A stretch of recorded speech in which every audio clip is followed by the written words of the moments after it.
So hello mga ka-Chillax, welcome to my channel. So ngayon, bumisita ko sa isang bike shop dito sa Maynila. So ilalagay natin yung complete address, mga details. So bumisita tayo dito sa Puchu Bikes. So tara, pumasok tayo at alamin anong mga service offered nila, kung ano meron dito. At isa pa lang maganda dito ay kasama mga basic needs na dapat i-check up para maging para lagi nasa kondisyon ng ating bike. So tara, let's go. So yung mga ka-Chillax, dito pala yung owner ng Puchu Bikes. Sir, pakilala po kayo. Ako si Timmy Gale ng Puchu Bikes, owner, mechanic, pati social media manager din ng Facebook namin, pati Instagram. Ayun. Ayan. Sige sir, ano pa bago natin umpisan yung check-up ng team Nakto?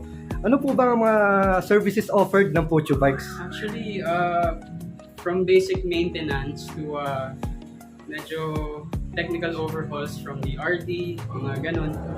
We offer almost everything except sa fork na mga suspension, ganun. So, any components sa bike, we service them. So sir, any bike sir, from low-end hanggang high-end? Yes, hindi naman kami nag-discriminate whether low-end bike or high-end bike. So, ayun. Any bikes is welcome dito sa shop natin. Ano yung mga parts, kunwari may kailangan na palitan? So, meron din po kayong parts para dyan? Yeah, ayun nga. So, authorized dealer kami ni Shimano. Shimano. So, we offer Shimano parts para sa mga replacement. So, more of mid to high-end yung mga ino-offer naming parts. And ito, as you can see, we have from chain wheel to sprockets, bottom bracket, almost everything meron kami. Wow. Yeah. Tires, for maxes. Ang dami rin pala sir. Sige sir, i-guide mo muna kami dito sa Okay. ano mga dapat bang malaman ng mga ka-Chillax natin about sa basic maintenance. Dito sa Puchu Bikes, we believe na prevention is better than replacing a part. So, we recommend at least once a month na magkapag-basic check-up yung bike natin to prevent unnecessary na wear, kumbaga. So, ayun. What we're going to do is the basic bike checkup, which means i-check natin yung mga bearings like front hub, the headset, the bottom bracket here, pati dito yung rear hub. Okay? So, we're gonna check for anything na may play. So, first of all, we do that by just feeling yung pinaka-bearing. Hawakan natin dito yung bearing, and then we're gonna roll it just to see if okay pa yung bearing. Ayan. So dapat sir, walang kalog, ganun ba yan sir? Oo, tsaka tawag dito, hindi siya, ano ba yung word doon? Sir, di ba sir, dapat pag ang bearing kailangan smooth din? Yes. Yung walang parang garalgal yung Ayun pag-ikot. yung word doon. Ayun. Ayan. So, dito sa front hub natin, it's actually pretty good. Wala siyang dumi sa roll niya. Very smooth yung ikot ng hubs. So, the next thing we're gonna check is yung play naman. Ang gagawin natin is i-press natin itong brake and then move the wheel like this. So, to check if may play na yung bearing. So, ayun. Again, all good yung front hub natin. Okay, so, let's move on dito sa BB naman. Ang gagawin natin is we're gonna take the chain off sa chain wheel if that's possible here.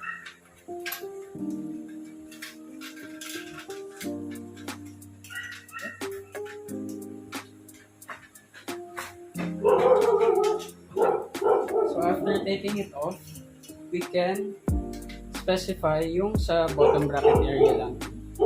So again, lalagay yung fingers to feel for any bearing na hindi smooth.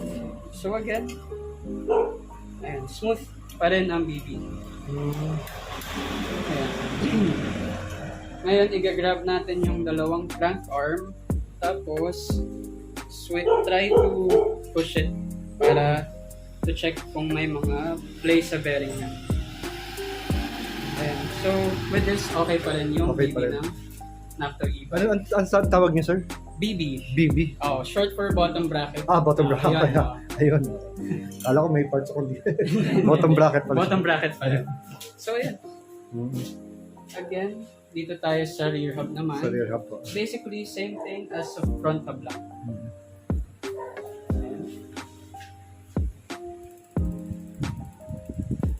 Smooth din yung bearing ng rear hub. So,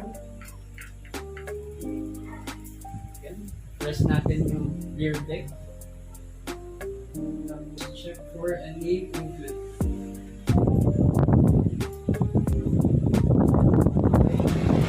So like the hub, okay din yung rear hub natin. Mhm. So, balikan natin ito. Check.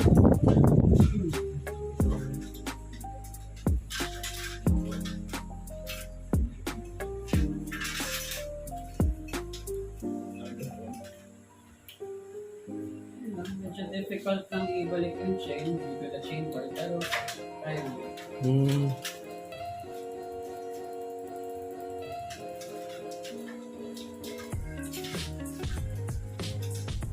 Sa ilalim.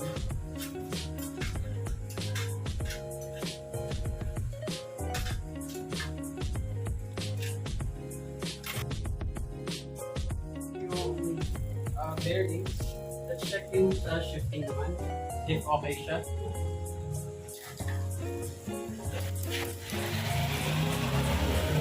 Make sure na one at a time yung pag-shifting para Mhm.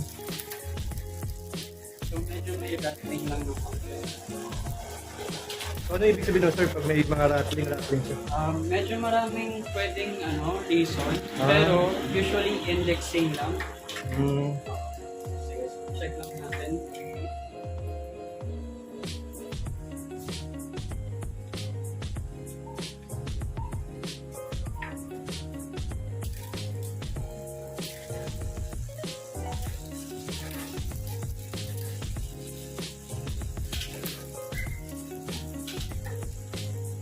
Smooth na ulit. Smooth Konti na ulit. lang yung medyo off lang na konti yung indexing niya.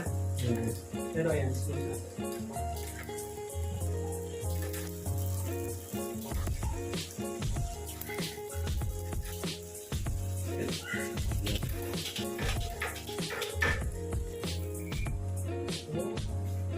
For the last part, ibababa natin yung bike to check yung headset.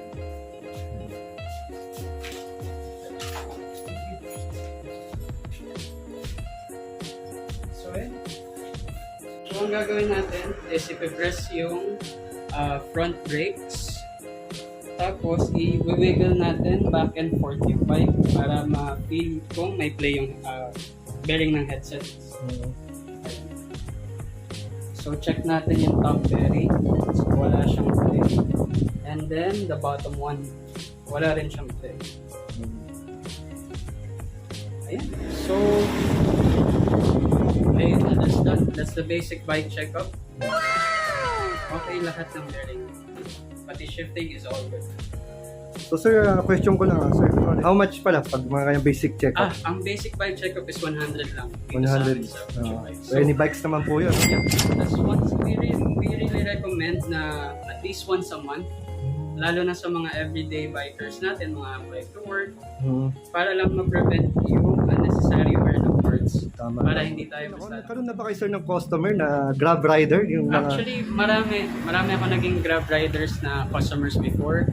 Tapos, we even offer them a 10% discount sa Wow. mga Shimano parts for replacement. Ayun. So, any rider actually. So wini-welcome natin yung mga lalo na siyempre mga riders yan. So, siyempre malaking bagay sa kanila yung discounted yung Oo, yung mga labor, di ba? Kasi tsaka para na rin sa security at safety rin nila. Totoo. Lalo na everyday nila ginagamit Yes, yung po. bike. Halos umaraw, umulan, nandyan sila. So, we give a little love to them. Kasi kami rin, nag-order kami through Grab and everything. Tama po. So, ayun. Just something to give back to them. Ayun. Pala si P ng Puchu Bikes ulit. And that was the bike checkup for the Nakto e-bike. So, ayun. If you guys can come here sa Puchu Bikes, to have this kind of service.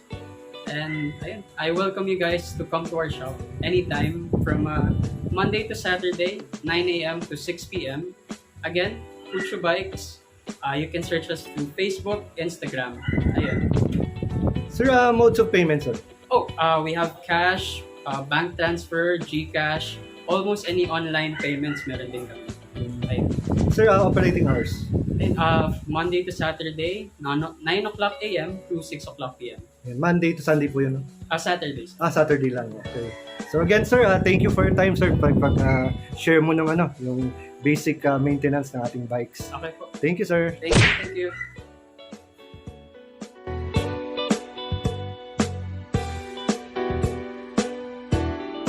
Shoutout po sa Esquila. Please like and subscribe sa channel niya. Bike tayo! Mga lodi ko yan. Ayan. Thank you, sir. Thank you, ma'am. Thank you, baby. Hello mga ka-Chillax! Ayan, thank you sa support and subscribe din po tayo kay Esquila on Yun. YouTube. Maraming salamat and ingat sa mga bike rides ninyo. Salamat, ma'am.